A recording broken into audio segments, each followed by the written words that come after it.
టోటల్‌గా negative characters ఎన్ని చేశారు? కరెక్ట్‌గా చెప్పుకోవాలంటే అండి 'ద్రోహి' ఈస్ ఓపెన్‌లీ ఇది. తర్వాత మీకు 'అన్వేషణ' హ్మ్. దాంట్లో ఒక మూగవాడి పాత్ర. హ్మ్. బేసిక్‌గా అది ట్రాప్ చేసి అవునవును. చంపే క్యారెక్టర్ అది. అదొకటి.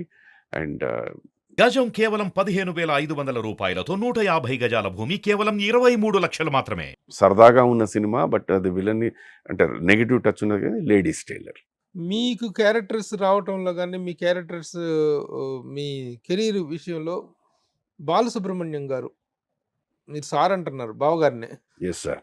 బావగారనరా? లేదు సార్. బాలసుబ్రహ్మణ్యం గారిని ఎప్పుడు సారే అంటారా? నాకెందుకంటేను వారు పరిచయం అవ్వడమే వెరీ మచ్ ఇన్ 82. సో, హ్మ్. అప్పటి నుంచి సార్, సార్, సార్ అని పిలవడం అలవాటైపోయి, హ్మ్. నా ఎంటైర్ శరీరం ప్రతి సెల్‌లో అది ఇంకిపోయి, బంధుత్వం వచ్చినా కూడా నేను మార్చుకోలేకపోయానన్నమాట. ఆయనెప్పుడు అనలేదా బాలుగారు? అడిగారు 2, 3 సార్లు. మళ్ళీ వాళ్ళ యంగర్ బ్రదర్ ఉన్నారు. హ్మ్. వారిని నేను బావ అని పిలుస్తాను. హ్మ్. ఆయన ముందు పిలిచేసి అదేంటి అక్కడ పిలుస్తున్నాను నన్ను, వదిలేయండి అది పెద్ద విషయం కాదు. సో, ఆయన ఆయన కూడా ఎంకరేజ్‌మెంట్ ఎలా ఉండేది మీకు?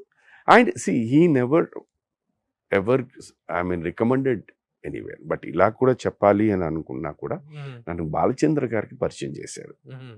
తమిళ్ సీరియల్స్ నేను చేసిన కొన్ని characters when I didn't have హ్మ్. సినిమా హ్మ్. అద్భుతం. హ్మ్. అది నిజంగా అవన్నీ గనుక సినిమాల కింద తీస్తే నన్ను కన్సిడర్ చేయకపోవచ్చు. హ్మ్. But television saved me. హ్మ్. నాకే కాదు నాలాంటి ఎంతో మందికి భగవంతుడు పంపించిన వరప్రసాదం. హ్మ్. ఒక ఒక ఒక రీజనబుల్ హ్మ్. డిగ్నిఫైడ్ లైఫ్ హ్మ్. అంటే ఎవరి దగ్గర చేయి జాచకుండా హ్మ్. ఒక బతుకు తెరువు కోసం హ్మ్.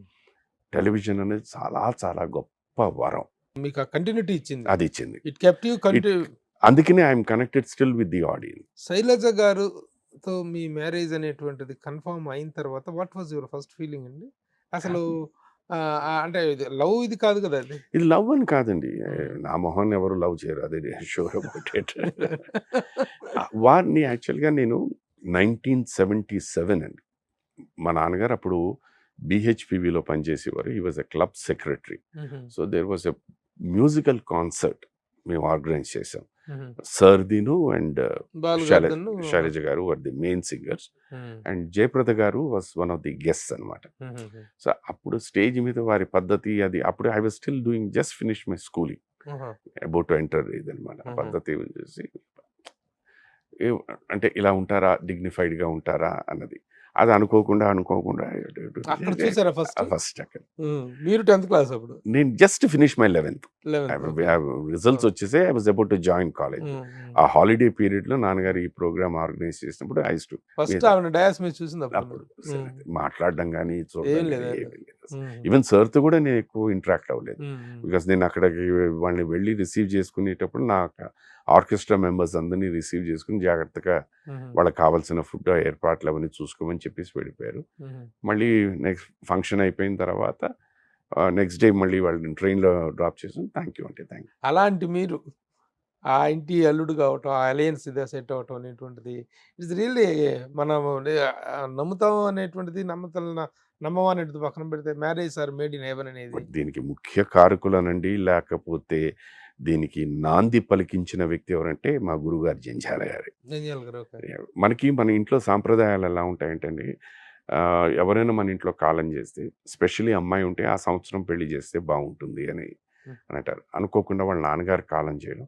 హ్మ్. అప్పుడేవో సంబంధాలు చూడడం, హ్మ్. అది ఎందుకో ఏదో డిస్కషన్ దీని మీద వచ్చినప్పుడు డైరెక్టర్ గారి దగ్గర చెప్పడం, ఆయన నా పేరు సజెస్ట్ చేయడం జరిగింది. బట్ హ్మ్. అది అప్పుడవ్వలేదండి. అది ఎప్పుడో జరిగితే ఫైనల్లీ 89లో 89లో అయింది. జరిగిందనమాట. ఓకే. ఓకే. ఓకే. ఎలా ఆయన చేసిన తర్వాత ఓకే అనుకున్న తర్వాత what was your feeling sir? Balasubrahmanyam గారికి హ్యాపీ. భావన అవ్వటం అనేటువంటి దాని మీద? హ్యాపీ. హ్మ్. ఆయన ఫోను చేసారు ఇంటికి రావచ్చా అని జెప్పేసి. హుహు. I want to meet you. నాకు ఎందుకంటే మేము వైజాగ్‌లో షూటింగ్ చేసినప్పుడు 2, 3 సార్లు సారు ఇంటికొచ్చారు. హ్మ్. ఇట్ సో హ్యాపెండ్ మేము స్టీల్ ప్లాంట్‌లో షూటింగ్ చేసేవాడిని. హ్మ్. అండ్ నాన్నగారు వాళ్ళు బీహెచ్‌పీ కాలనీలో. హ్మ్.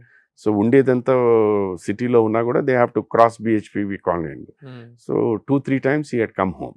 Okay. He just came down and నాన్నగారు వాడికెళ్ళి హ్మ్. తర్వాత నాన్నగారు అనుకోకుండా ఎందుకో ట్రాన్స్‌ఫర్ అయ్యారు ఫ్రమ్ హుహు. వైజాగ్ టు చెన్నై. హుహు. నేను రావచ్చా అని ఒకసారి ఫోన్ చేశారు. ఆయన, వారి సతీమణి గారు, వారి అమ్మగారును, వాళ్ళ మామయ్య గారు వచ్చారు. హ్మ్. హుహు. క్యాజువల్‌గా మాట్లాడారు. వెళ్ళిపోయారు. మా గురువుగారు కూడా వచ్చారప్పుడు. హ్మ్. నేను మా గురువుగారితో పాటు అయిపోయిన తర్వాత నేను బయటికెళ్ళాను.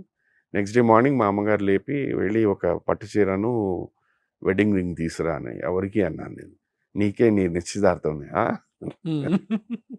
It happened. ఏదో శ్రావణ మాసం అయిపోతుంది, ఇప్పుడు నిశ్చితార్థం చేసుకుంటే then will think about the dates అని చెప్పేసి that is how it happen. August 30th 89 నిశ్చితార్థం, 21st December 89 మా పెళ్లి. శైలజ గారు డామినేటింగ్, మీరు డామినేటింగ్? ఎవ్వరు లేదండి, both of us. Ours is give and take.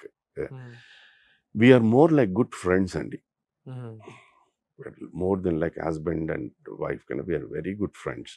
ఏదున్నా వి ఓపెన్లీ టాక్. దీంట్లో ఏంటంటే ఇప్పుడు నేను జీవితం గురించి వీటి అన్నిటి గురించి నేను ఆలోచిస్తుంటే that is a small difference between a discussion and an argument. Discussion అనేది ఇది ఎందుకు ఇలా చేయొచ్చు, ఎందుకు ఇలా చేయకూడదు. ఆర్గ్యుమెంట్ ఇది ఇలాగే చేయాలి. That is what is the thin line. ఆ థిన్ లైన్ కనుక మనం క్రాస్ చేయగలిగితే లైఫ్ ఇస్ బ్యూటిఫుల్ అండి. మనుషుల యొక్క రిలేషన్స్ లో ఆ 49-51 ఆ పర్సంటేజ్ ఉంటుంది చూసారా, ఆ ఒకటే తేడా. అక్కడ రెండు మ్యాచ్ అయితే ఇట్ ఇస్ గ్రేట్. సరే, ఈ ప్రపంచంలో ప్రతి ఒక్కరికి అన్ని విషయాలు తెలియవు, బట్ ఒకటి మాత్రం సత్యం, ప్రతి మనిషికి ఏదో ఒక విషయం తెలుసు. అది నువ్వు అర్థం చేసుకోగలిగితే. ఇప్పుడు నేనున్నాను సార్, నాకు అన్నీ తెలియదు. అవును, నాకు తెలియని నేర్చుకోవడం అనేదే, తెలుసుకోవడం అనేదే ఇంట్రెస్ట్.